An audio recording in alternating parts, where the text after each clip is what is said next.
Hey, we're going to talk about the executive branch today. On your screen, you see a picture of President George H.W. Bush, President Obama, George W. Bush, Bill Clinton, and Jimmy Carter. This was right when President Obama was elected. All five of them were in the White House together. Only president who wasn't there from the living time period was President Reagan. This is a pretty interesting picture. They all occupy the same office. They all fulfill different roles in different ways. We're going to talk about the power of the executive branch, but let's preface this by saying organization matters. That the president is a very busy person. The governor is a very busy person. When I talk about the executive branch, I'm going to talk about presidents, governors, mayors, those people who are in charge of executing the job of government. Those are the managers. Now, they're very busy people, and so what shows up on their agenda is what gets done. The other thing is, if you report directly to the president, you have more power. If you are down in that hierarchy, 3 or 4 chains, then you have to report through a whole bunch of other people before the president can see you. So the way that we structure the organization of the executive branch really matters. Who reports to who, and what power do they leverage in the president's office? Now, because we're trying to get the job of government done, it means that we have to coordinate. We have to coordinate the work of government, and we have to do that a variety of different ways. Each agency has to work together, and then the coordination depends on power, processes, who reports to who, but also relationships to each other. So if we have a good relationship between one agency and the other agency, then they might work better together. Now, almost every nation, including the U.S., has gone through a process of developing their executive branch. And initially what this comes out of is each government needs to solve a problem very quickly. For example, we declared independence and we were like, how are we going to collect taxes? How are we going to manage revenue? How are we going to spend? How are we going to borrow? How are we going to set up justice? How are we going to deal with foreign countries? How are we going to do defense? And so we go through these different stages of development and managing money, revenue, spending, borrowing, internal law and order, keeping the country safe, managing foreign relationships. These are sort of the core component parts. And then over time, what happens as we get those sort of stabilized, we start passing laws that help protect worker safety, that help protect the environment, that, how we manage resources. And so we've developed these other branch components of the executive branch that are really in response to these other things. But these are the core functions. Now, we'll talk about the components of the executive branch, in particular cabinet level departments, independent agencies which exist outside of political control of the bureaucracy, bureaus, how we do the work, field offices, how we distribute that work throughout the country, throughout the state. And then we'll talk specifically about the White House and the executive office of the president. Cabinet level departments started a long time ago when the closest advisors to the king met in a closet or a small room. Now, right now in the United States, we have 15 cabinet level departments. You could go Google them. They begin with, think about these development of the bureaucracy. Treasury, how do we get money? How do we spend money? State, how do we negotiate with other countries? And war, that war was changed to the Defense Department later, but how do we manage this this war that's going on? Then we had the most recent to be created was the Department of Homeland Security in 2002, which was really more or less a reorganization of some of these responsibilities. Now, not all of these departments are equal in importance. They can't be. They have to have different levels of importance. And would you guess which ones are the most important? Ta-da! Treasury, State, Defense Department, and Justice. Those are sort of the core functions of government. Justice does internal law and order. They bring cases to court. They enforce internal laws. State Department negotiates with foreign countries. Defense Department makes sure that our borders are safe, and Treasury deals with money. These are the core responsibilities. Now, those inner cabinet, they call them the inner cabinet, the closest advisors to the president. They have the president's ear all the time, and they're the most trusted advisors to the president. These other 11 departments exist to perform some function, but they just simply aren't as important. Now, cabinet level departments account for 90% of spending in the government. There's 10% we'll talk about somewhere else, but 90% of all the employees in the federal level and 80% of all federal spending. The defense has the largest number of employees, so over 700,000 employees, but Health and Human Services spend over $1 trillion every year. Where do they spend that money? Well, Medicare, Medicaid, a variety of other ways, but just because one has more employees doesn't mean it exerts more influence than the other. But the cabinet level departments are the ones we generally think of. Department of Interior, Veterans Affairs, Energy, Education, Transportation, Commerce, like I said, Defense, Treasury, State, Justice. Those are the big ones. In the cabinet, all of those who are headed by political appointees chosen by the president, and they serve at the will of the president. The Senate gets to confirm who those are, but essentially the president gets to choose those core leaders because it's the president's agenda on how he's going to manage the work of government. Now remember, Congress passes laws. Presidents don't pass laws, but Congress passes laws that give power to agencies, and those agencies then go do the work of government. The president serves as the manager. This is the same in a state where the governor serves as the manager of these organizations. The legislature will pass the laws, but the governor manages. Okay. Now outside of the cabinet, we have these things called independent agencies, and independent agencies account for 1/10 of the federal government's spending and a 1/5 of it. A 1/10 of the government's employees and a 1/5 of its spending. You can read it on the slide. The largest is Social Security.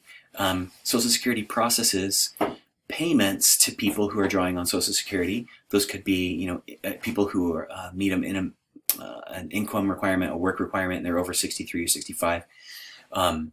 They draw some money, kind of like a pension, but it's not exactly a pension. It's income support for old people, or disabled people, or like I drew Social Security after my dad died, and it was because I received part of his Social Security, and it was income support for a time when my mom and I could have been really struggling. So why would we put a department or an agency outside of political control of bureaucracy? Well, the whole point was to insulate them from presidential control and executive legislative politics. In other words, when the president and Congress don't get along, what is a core function that if they don't get along very well, won't be constrained by the politics of the problem? I think Social Security is a great example because we know throughout the rest of the world where we have agencies that can control finances that go to old people, then they'll probably use those to leverage how much money is going to voters. So for example, every year that the Social Security Administration evaluates whether or not they're going to give a cost of living adjustment. That cost of living adjustment could be small, like 1%, or it could be like 4%. And if you get 4%, the old people get happy. Yay, we get some money, right? This is good, except that old people are more likely to vote. And they're likely to get out to politically mobilize. They have time. And so what we don't want to have is Congress or the president fighting about how much money to give in a cost of living adjustment for Social Security because they could use it to benefit their election. And so there's some things that are independent that we don't want the president to mess with, that we don't want really the Congress to mess with too much. And so we create them as independent agencies. Some of these end up being like regulatory commissions. There's a group of people who monitor major functions of transportation, communications, power production, distribution, banking, etc. For example, the FCC does a Federal Communications Commission. There's a Nuclear Regulatory Commission that makes sure that all our nuclear material is being processed properly. There are just some things that Congress has determined that should be out of control of the president. There's service-based independent agencies like some special historical condition. They're government corporations like public broadcasting, the FDIC that insures banks. These are independent agencies that deal with like lending or insurance or business type operations. I think I've talked about the FDIC before, the Federal Deposit Insurance Corporation. It's an independent agency, it regulates banks, makes sure that they're not going to go under, and then insures us. Well, how do they do that? Well, they get paid by the bank to have this little sticker and be the provider of insurance. What that does is it effectively isolates them from bureaucratic pressures, from budget fights, from Congress or the president saying, well, let's make banking easier, or let's make banking harder, or which banks should be smacked around and which ones shouldn't. So the FDIC is a way for us to make sure that we can ensure the stability of the banking system without having political pressures. So there's all sorts of these independent agencies, and essentially the point of talking about independent agencies is that we need them sometimes because we can't trust that these functions of government will be done without political interference. Okay, so all these organizations end up having bureaus. Bureaus are these principal organizations of government. They're the operating organizations. So we think about the Bureau of Motor Vehicles, Internal Revenue Service is part of the Department of the Treasury, Veterans Health Administration, the Federal Transit Administration. Essentially, when we start breaking up these big cabinet level departments into different functional units, they're called bureaus. There's many of these at the state and local levels, and at the federal level as well. I'm going to give you an example of some major California state bureaus. So right at the very top, you can see the governor and lieutenant governor, secretary of state, blah, blah, blah, blah, blah. When you get down here to the very bottom, you get the secretary of business, transportation, and housing agency. That would be like a cabinet level department. And they broke that down into two bureaus, the California Highway Patrol and the Department of Motor Vehicles. So both of those have a specialized function. So the Department of Motor Vehicles is a bureau. You could look across at, Secretary of State and Consumer Services Agency. The Franchise Tax Board is a bureau. It really just deals with those taxes, but it's a subdivision of a bigger department. Now we see these also in cities. We're not just talking about the federal level, the state level, we're talking about cities. Here's one for Miami. Under the residents of Miami, we have the mayor and the city commission, and then they hire a city manager. That manager manages all those functions. Now we have things like employee relations. It's a bureau. The GSA, General Services Administration, they rent spaces. They deal with all the buildings, the physical facilities. There's a risk management bureau, public works bureau. So essentially, as we start dividing up the work of government, it turns out to be comprised of a lot of different bureaus. Now, beyond having bureaus, we might have field offices. Most of the work that gets done are done in the field. There are thousands of field offices in states, overseas, some at the federal level, some at the state level. We have them organized by function. That's to say, each department chooses a geographical area and authority patterns they deem appropriate for their particular responsibilities. Think about, for example, the Department of Motor Vehicles inside your state. You don't have to go to your state capital to renew your driver's license or to get your car registered. What you do is you go to your local Department of Motor Vehicles. If you went to a different Department of Motor Vehicles in 2 towns over, they would do the exact same function. So we have that bureau that distributes that function throughout different areas in your state or your region. Now, the alternative is an aerial or a prefectural system. Other nations do this, where instead of having like the DMV in different areas, they'll have all of the functions of government in one office that are separated. So you would have like environment, transportation, commerce, everything in one single office, sort of distributed all around the area. So we have a functional field office system. I'll just give you an example. The US EPA has different regions. If you are in Arizona, California, Nevada, Guam, you're going to go to the EPA Region 9 office. If you are in Utah, Wyoming, Colorado, Montana, North Dakota, South Dakota, you're going to go to the Regional 8 office in Denver. Now, why would we ever do that? Well, here's the reason. Because, at least for the EPA, regional offices are able to accommodate the needs of people in their region. So, for example, in the western part of the United States, it's a lot drier when you're dealing with water issues. And most of their water issues are really different than the water issues on the east side.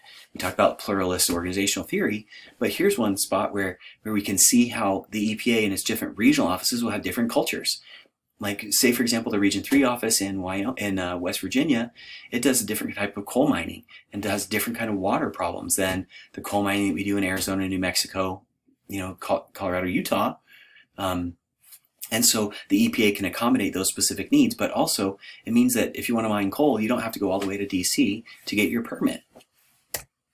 Now, the president manages all of these different units. And we think about, well, why is a president elected? Is it because they're the tallest, most handsome, and most popular?